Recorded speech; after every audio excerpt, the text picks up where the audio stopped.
अपने विचारों की रक्षा करें। जीवन हमेशा एक समान नहीं रहता। कभी सब कुछ अच्छा चलता है, कभी अचानक सब कुछ उलझा हुआ लगता है। हमारे चारों ओर का माहौल, लोग, परिस्थितियाँ और घटनाएं कभी कभी इतना नकारात्मक हो जाता है कि मन परेशान होने लगता है।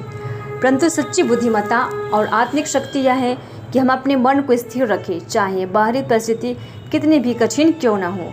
सबसे पहले हमें यह समझना चाहिए कि परिस्थितियाँ हमारे नियंत्रण में नहीं होती, लेकिन हमारा मन हमारे नियंत्रण में होता है।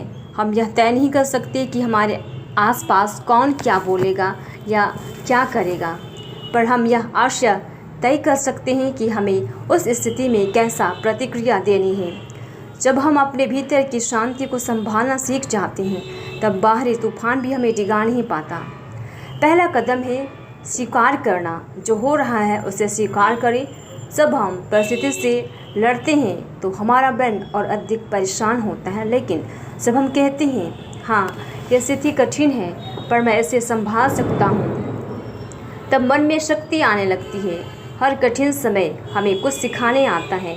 दूसरा कदम शांत रहना और प्रतिक्रिया ना करना। जब आसपास का माहौल खराब हो, लोग झगड़े या आलोचना करें, तो तुरंत उत्तर देने या उलझने की आवश्यकता नहीं है। मौन में बहुत शक्ति होती है। शांत रहना कमजोरी नहीं बल्कि आत्म संयम का प्रतीक है। याद रखें, जो व्यक्ति स्वयं को नियंत्रित कर सकता है वही सच्चा विजेता होता है। तीसरा कदम है ध्यान और प्रार्थना। जब मन विचलित हो तो ईश्वर की ओर मुड़े। कुछ क्षण प्रार्थना या ध्यान में बैठे, गहरी सांसें लें और यह अनुभव करें कि ईश्वर इस कठिनाई में भी आपके साथ है। प्रार्थना मन को स्थिर और शांत बनाती है। चौथा कदम है सकारात्मक दृष्टिकोण रखना। हर परिस्थिति में कुछ न कुछ अच्छा छिपा होता है। कभी यह कठिन समय हमें धैर्य सिखाता है, कभी दूसरों के दुख को समझने की क्षमता देता है। जब हम हर परिस्थिति को सीखने का अवसर मानते हैं तो जीवन का अर्थ गहरा हो जाता है। पांचवा कदम है अपने भीतर के वातावरण को अच्छा बनाना। यदि बाहरी वातावरण नकारात्मक है तो अपने भीतर सकारात्मक का वातावरण तैयार करें। अच्छा संगीत सुनें, प्रेरणादायक बातें पढ़ें, अच्छे लोगों के संपर्क में रहें, अपने मन को शांति देने वाला कार्य करें, जैसे प्रार्थना, प्रकृति में टहलना या किसी की मदद करना। छठा कदम है नियंत्रण छोड़ना चाहिए।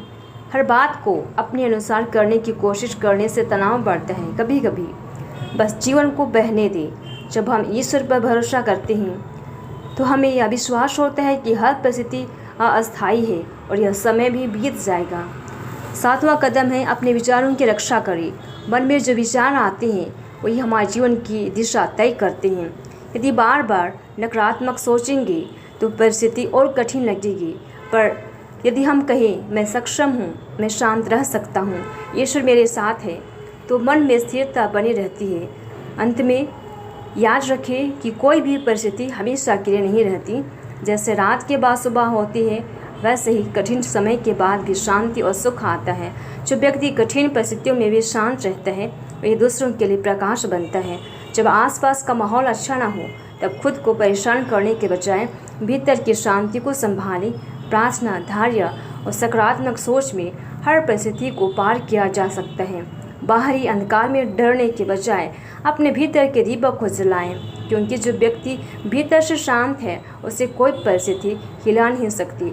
इसलिए जब कभी आपके जीवन में कठिनाइयाँ आए तो चिंता ना करें, अपनी सारी प्रार्थनाओं को ईश्वर पर छोड़ दें, अपनी इच्छाओं को प्रभु के हाथों समर्पित कर दें। प्रभु आपको संभालेगा।